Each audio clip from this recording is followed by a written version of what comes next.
आपकी जानकारी अधूरी है जी सन 47 में रामानुजगंज में 13 पुलिस वाले थे भर्ती। जी।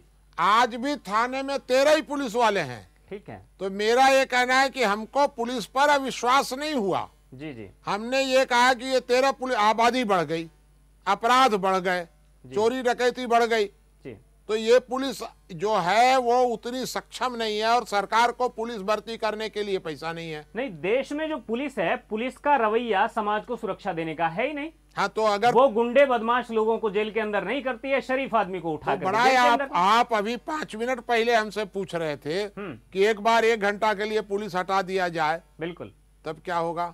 आप एक तरफ पुलिस की आलोचना भी कर रहे हैं। जी जी। तो हटा दीजिए पुलिस को फिर।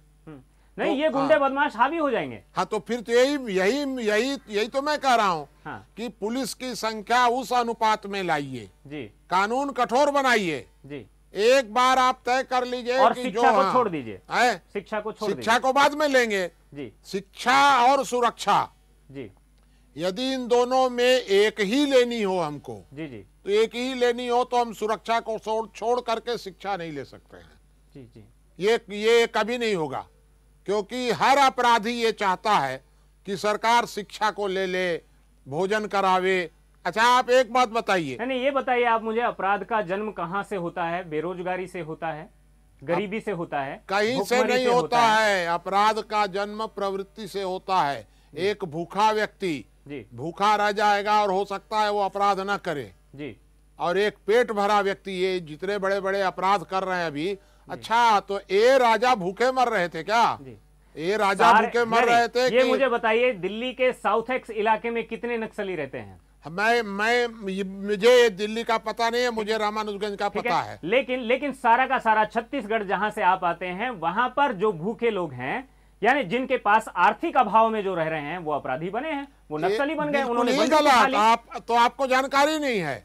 वहां पर अपराधी जो नक्सली कौन बने हैं जी? नक्सली वे लोग बने हैं जो लोग वर्तमान शासन व्यवस्था को कमजोर समझ करके इसको उखाड़ फेंक करके स्वयं गद्दी पर बैठना चाहते हैं। बिल्कुल, मैं मानता हूं, आपकी बात से सहमत हूं, लेकिन वो लोग नक्सलियों के लीडर हैं।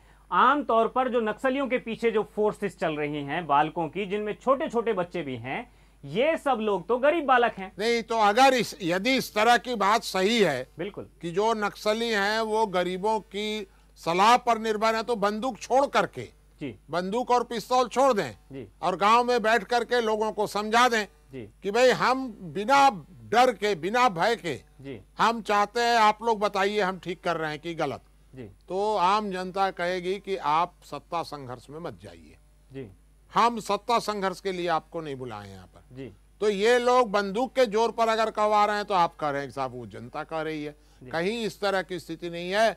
हमारे यहाँ का इलाके का जो आदमी है, हमारे क्षेत्र का आदमी जी, वो भूखा मर जा रहा है, लेकिन लूटपाट नहीं कर रहा है, चोरी डकैती नहीं कर रहा है, वो किसी तरह का गड़बड़ नहीं कर रहा है, भूखा है तब भी। ये गड़बड़ कौन कर रहे हैं? भरे पेट। नहीं, ये जो नक्सली हैं वास्तव में भरे पेट नहीं है। अबूझमाड़ के जंगलों में रहने वाले लोग, उनके पेट भरे हुए नहीं है, है ना? तो मैं तो कह रहा हूं कि जो नक्सली जो गए हैं बाहर से जो गए हैं, ये लोग वहां धन वसूल करते हैं जी, और धन वसूल करके और इकट्ठा करते हैं, और इसलिए करते हैं कि वहां भी कुछ लोग खनन माफिया हैं, वहां भी कुछ लोग गलत तरीके से पूंजीपति बने हैं, और इसलिए वो वहां पर जब उनको बराबर की हिस्सेदारी नहीं मिली है उस आर्थिक प्रगति में, तो इसके कारण से यहाँ पर क्लैश होता है। हाँ, तो कुछ लोग खनन माफिया हैं जी, और कुछ लोग बंदूक माफिया हैं जी। ये माफिया लोग के चक्कर में हम लोग मर जाएंगे जी जी। मेरा सबसे पहला कहना जो स्पष्ट है, मेरा कहना बिल्कुल स्पष्ट है कि सरकार को सुरक्षा और न्याय तो देना ही होगा जी जी। बाकी सरकार भूख, शिक्षा, स्वास्थ्य, सरकार का एक्स्ट्रा कैलकुलर एक्टिविटीज है, अतिरिक्त कार्य हैं। ये अगर सुरक्षा और न्याय, ये बताइए कि बलात्कार बढ़ता रहे, हम तो वैश्यावृत्ति को रोकेंगे, बाल बालाओं को रोकेंगे। मुनि जी, दुनिया में सबसे ज्यादा मौतें जो होती हैं, यानी आतंकवाद से भी ज्यादा और जो बाकी तरह के हिंसक अपराध हैं उनसे भी ज्यादा, वो सबसे ज्यादा मौतें होती हैं मलेरिया से। ठीक है, वो मच्छर के डंक से वो बीमारी आती है। यानी मृत्यु तो मृत्यु है, ठीक है, काउंटिंग ज्यादा है, ठीक है। हाँ। आप उस मच्छर का जो डंक है उसका इलाज तो आप ढूंढ नहीं पाए, ठीक है, और आप जो है उससे भी कम जिससे हमें हानि हो रही है, यानी उस बंदूक से आप उसके पीछे पूरी शक्ति लगा दें। जी, यही कहां तक उचित मेरा यही तो कहना है। बिल्कुल, मैं ये कह रहा हूं आपसे कि अगर एक व्यक्ति के साथ, बिल्कुल, एक व्यक्ति के साथ अगर एक व्यक्ति को कोई आकर के गोली मार देता है जी, एक व्यक्ति को जी, और 4 आदमी एक्सीडेंट में मर जाते हैं जी, तो ये सरकार कहती है कि हम 4 को बचावें कि एक को। हम कहते हैं कि 4 को बचाना तुम्हारा काम ही नहीं है, जी, जी, हो माने 50 आदमी मर जाएं। बिल्कुल। एक बात आपको बता दें, आपने सुना होगा छत्तीसगढ़ का कांड रिबई पंडो। ये रिबई पंडो का रिबई, तो ये माने ये अंतरराष्ट्रीय स्तर का काम माने मामला था। जी, जी, रिबई पंडो भूख से मर गया। हाँ, हाँ, बिल्कुल। और जो रिबई पंडो मरा वो रामानुजगंज के पास में मरा जी। तो वो रिबई पंडो भूख से मर गया। सारे हिंदुस्तान की प्रधानमंत्री दौड़े दौड़े वहां पहुंचे, हमारा रिबई पंडो मर गया जी। अरे रिबई पंडो भूख से मर गया, भूख से मरा, खा के मरा, वो हमारा विषय नहीं है, भूख से मर गया जी। तो रिबई पंडो के लिए तो सरकार चली गई, मध्य प्रदेश सरकार आ गई, भारत सरकार आ गई, सुप्रीम कोर्ट मानवाधिकार आयोग आ गया। बिल्कुल। और जिस दिन रिबई पंडो मरा उसके 4 दिनों के बाद बलरामपुर शहर के पास में डकैत लोगों ने 2 लोगों की हत्या कर दी और सब माल उसका लूट के ले गए डकैत लोग। जी, जी। तो वहां तो कलेक्टर नहीं गया। तो मुख्य प्रश्न ये उठता है कि डकैती रोकना सरकार की फर्स्ट प्रायोरिटी है कि रिबई पंडो को भूख से बचाना फर्स्ट प्रायोरिटी है। इसलिए रिबई पंडो को भूख से बचाया जाता है। क्यों बचाया जाता है आपको बता दें।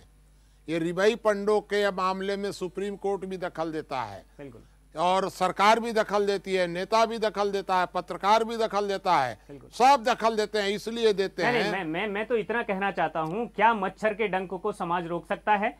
क्या जो एक्सीडेंट लगातार 30,000 लोग मरते हैं एक साल के अंदर, क्या उनको मरने से रोक सकता है? अगर मच्छर के डंक से मरने वालों को बचाया जाए जी, और डकैती को छूट दे दी जाए तो फिर देखिए, नहीं, मेरा सुनिए, क्या समाज के पास उतने संसाधन हैं, उतनी योग्यता है, या उतना उसके पास अगर क्या समाज अपना उतना दायित्व लेने के लिए तो तैयार है? यदि उतनी योग्यता नहीं है सरकार के पास, इतनी नहीं समाज है के पास, तो समाज के पास नहीं है तो समाज जो है वो डकैती तो सरकार को देगा जी, और मच्छर का डंक खुद संभालेगा, क्योंकि सरकार बनती ही सुरक्षा और न्याय के लिए है।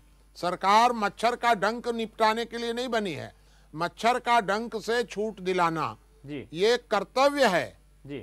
आप फिर से याद रखिए कि सुरक्षा और न्याय उसका दायित्व है, तो हमारा अधिकार है कि हम सुरक्षित रहें, ये हमारा अधिकार है। बिल्कुल। लेकिन मलेरिया के डंक से सुरक्षा प्राप्त करना उसका कर्तव्य हो सकता है, मेरा अधिकार नहीं है, उससे मैं अपनी सुरक्षा प्राप्त करूंगा। भूख से मरना, बिल्कुल, तो भूख, यानी आपका कहना क्या है कि दायित्व, कर्तव्य और अधिकार, इन तीनों में श्रेष्ठ क्या है? जी, ये तीनों में सरकार के लिए तो है माने दायित्व जी, सुरक्षा और न्याय जी, यह तो सरकार का है। शराब बंद करना ये समाज का दायित्व है जी, सरकार का नहीं है कि शराब बंद किया जाए। बिल्कुल। भूख जो है वो भूख मिटाना ये समाज का दायित्व है जी। भ्रष्टाचार रोकना ये समाज का दायित्व है। बिल्कुल। आज आप मुझे ये बताइए कि समाज में जब पड़ोस में भी अगर किसी के यहाँ पर कोई दुख सुख होता है, वहां पर किसी तरह का अर्थाभाव है, रोटी नहीं मिल रही है खाने के लिए, कितने लोग हैं गांव के जो वहां देने के लिए जाते हैं उसके घर? तो उसको पहले सरकार रोटी देवे कि पहले डकैती और मिलावट रोके? मेरा आपसे पूछना यह है कि मिलावटी दवा समाज में चलती रहे, बिल्कुल, और मिलावटी दवा खा करके लोग मरते रहे, हम नहीं जानते हैं मिलावटी दवा से। जी, जी। हम तो रोटी दे रहे हैं क्योंकि सरकार को मीठा मीठा वोट लेना है ना। जी, जी। लोगों को भ्रम में डाल करके रखना है, इसलिए सरकार हमेशा प्रयत्न करती है कि ऐसा काम करो जिससे समाज को मीठा लगे, अच्छा लगे। बिल्कुल, यानी आपका कहना यह है कुल मिलाकर के कि जो कर्तव्य हैं और दायित्व हैं वो हैं जरूर सरकार के पास, दोनों का वो इस्तेमाल कर सकती है, लेकिन प्रायोरिटी जो है दंड न्याय और बाकी जो वित्त ये उसकी प्राथमिक होनी चाहिए। बिल्कुल, बिल्कुल। मुनि जी, आप स्टूडियो में आए, आपका बहुत बहुत धन्यवाद। कुल मिलाकर के यहाँ पर लब्बो लुभाव ये निकला है इन तीनों शब्दों का कि अधिकार, कर्तव्य और दायित्व, ये इनमें दायित्व सरकार के लिए सबसे ज्यादा श्रेष्ठ है, उसका उसे अनुपालन करना ही चाहिए। अगर सबसे पहले मुनि जी का यह कहना था कि दंड और न्याय ये सरकार के पास मजबूती के साथ रहना चाहिए और जो अपराधी है वो समाज से खत्म होना चाहिए। दूसरी जो सारी चीजें हैं वो समाज संभाले, लेकिन यह बात भी जरूरी है कि समाज उस लायक बने और समाज की मानसिकता भी उस लायक बने। फिलहाल मुझे दीजिए इजाजत, अगले हफ्ते फिर मिलेंगे एक नए एपिसोड के साथ। नमस्कार।